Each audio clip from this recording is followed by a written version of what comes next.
todos y a todas, bienvenidos al canal, esto es Antropococo, yo soy Ana, soy antropóloga social y cultural y hoy vengo a hablar de por qué la antropología es pura nostalgia. Partimos de la base de que la antropología es el estudio de las culturas y en un principio se centraba mucho desde la mirada hacia otras culturas, otras sociedades y sobre todo se tendía a estudiar sociedades que fueran como muy primitivas, es decir, que estuvieran como muy aisladas, que no tuvieran mucho contacto con el exterior y con otras culturas, que no estuvieran contaminadas, pongo las comillas, por obviamente decir que eran sociedades primitivas, etcétera, no tiene mucho sentido, pero para que me entendáis. Normalmente cuando hablamos de nostalgia lo hablamos desde un punto de vista mucho más individual, sobre esa añoranza sobre el pasado, y tiende a tener como un tinte de idealización de que el pasado era mejor, tendemos a recordar como lo bueno y olvidar lo malo, y por eso es muchísimo más fácil idealizar el pasado. Pero ¿qué tiene que ver esto con antropología? Cuando hablo de nostalgia en la antropología no es a nivel individual, sino que es de una forma conjunta, porque hay ese deseo de poder inmortalizar el presente, inmortalizar culturas, dejar como registrado todo lo que podamos, y al final eso lo hacemos de cara al futuro, porque en algún momento este presente será pasado. Es un poco... pero bueno. Y sobre todo si vamos a los inicios de la antropología, donde se tendía a estudiar culturas y sociedades que estuvieran muy aisladas, que fueran muy tradicionales, que no tuvieran muchísimo contacto y contaminación de otras culturas, era una forma no solo de querer conservar ese conocimiento para un futuro, sino que también ya lo hacían con bastantes tintes de nostalgia, porque escogían a sociedades que para ellos eran como más primitivas, y pongo muchas comillas a esto, porque en sí ya tenía ese tinte de idealización del pasado, idealizar esas culturas por sus tradiciones y por sus rituales. Además había ese miedo a que esas sociedades y esos estilos de vida se fueran perdiendo por el contacto con otras sociedades, y al final se estaba intentando construir esa memoria colectiva en torno a esas sociedades y preservarlas, por el miedo a que eso algún día pudiera desaparecer. Al fin y al cabo, una etnografía es un retrato de una cultura en un momento en concreto, y cuando estás haciendo una etnografía al final es como tomar una foto de un momento que quieres conservar y que sabes que en un futuro alguien podrá ver esa foto, podrás recordar, y creas ese sentimiento de nostalgia. No sé si os pasa, pero yo soy una persona muy nostálgica y me gusta como guardar todo lo que puedo para recordar un momento en concreto,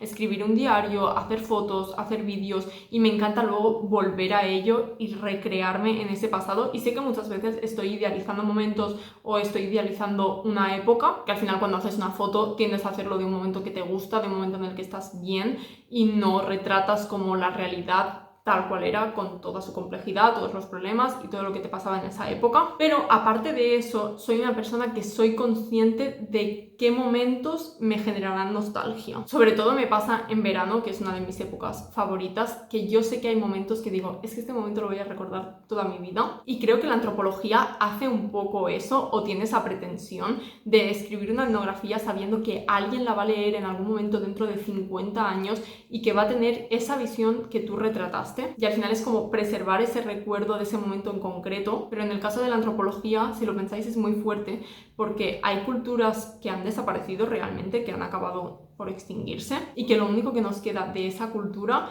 es los trabajos de campo que hicieron antropólogos, y si pueden ser recordadas o pueden ser estudiadas es gracias a esas personas que hicieron ese trabajo, aunque también es un poco peligroso porque tienes solo una visión de una persona que al final era externa y estaba retratando un momento muy concreto de esa cultura. Es algo que me parece muy bonito, pero que también creo que tiene una gran parte de ego, porque tú sabes que estás generando algo que va a ser un recuerdo colectivo y que al final es la historia que queda contada, la historia que queda escrita, porque al final hay muchas culturas que en ese momento no tenían registros por escrito, y que por ejemplo toda su cultura y todos sus ritos eran cultura oral y se transmitía de forma oral entre ellos, de forma que cuando tú lo dejas por escrito eres tú el que pasa a tener como la voz y el peso en esa historia. Además hay etnografías que se hicieron en el momento en el que ya sabían que esa cultura estaba a punto de ser absorbida por otras sociedades. Por ejemplo, una que ya he mencionado otras veces, la de los indios guayaquis, que os dejo por aquí porque no me sé el nombre. Pierre Clastres, cuando hizo esa etnografía, sabía que iban a desaparecer, sabía que en algún momento dejarían de existir. Pero creo que es muy importante dejar ese registro, dejar constancia de que estas personas existieron, vivieron de esta forma, tenían esos rituales, tenían esas tradiciones, pensaban de tal manera, y a la vez cuando leéis estudios etnográficos veréis que muchas veces hay ese romanticismo hacia el pasado, sobre todo, como digo, a los inicios de la antropología, donde se tendía a romantizar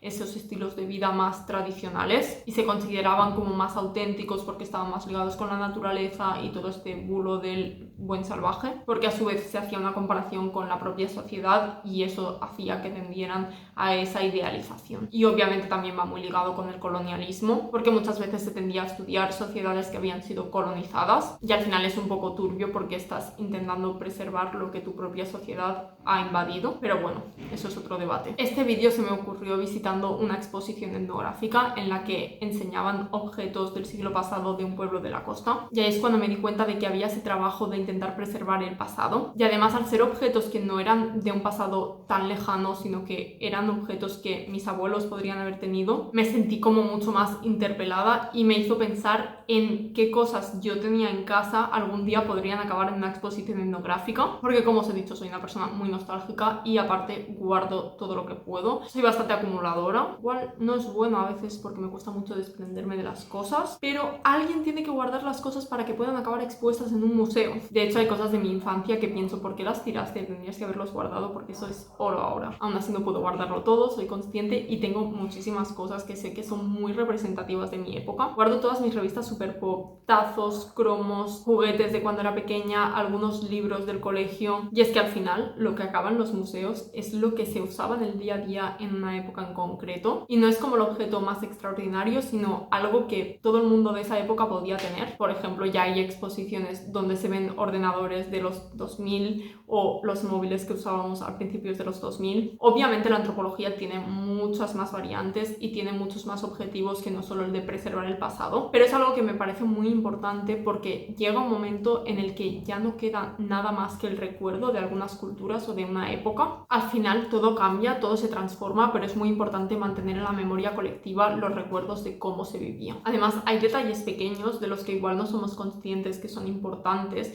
pero por ejemplo en el cine, cuando hay películas que recrean un pasado, los detalles son súper importantes, tanto en el cine, series, libros, pero hablo sobre todo de películas y series porque es algo mucho más visual. Si tú quieres recrear una historia, por ejemplo en el 2010, es importante que sepas cómo vestía la gente, qué móviles había, qué ordenadores, qué tecnología o cómo se maquillaban incluso, porque todo ese contexto es el que va a dar credibilidad a la historia. Si yo creo una historia que ocurre en 2010 y estoy usando un móvil que salió en 2016, no va a tener credibilidad. Y seguramente la mayoría de la gente no se dé cuenta, pero los pequeños detalles son importantes y al final todo cambia muy rápido, sobre todo en la tecnología. Ahora ves series de principios de los 2000 y es muy obvio que esos móviles no son los que tenemos ahora. Como he dicho, la antropología no solo mira hacia atrás, no solo mira hacia el pasado, también hay estudios sobre el futuro, sobre cómo va a afectar la tecnología, la globalización, etc. Y tiene otras muchas aplicaciones y al final entender el presente y el pasado nos va a ayudar de cara al futuro. También os digo que creo que estamos atravesando una época muy nostálgica porque todo está volviendo. Todo lo de los principios de los 2000, todas las modas, los juguetes, todo ha vuelto. Todas las series, las películas están haciendo reencuentros, están haciendo secuelas. Ha vuelto el estampado de leopardo. Con eso lo digo todo. No sé qué pensáis vosotros, me lo podéis dejar en los comentarios y como siempre os leeré. Si creéis que realmente la antropología es muy nostálgica,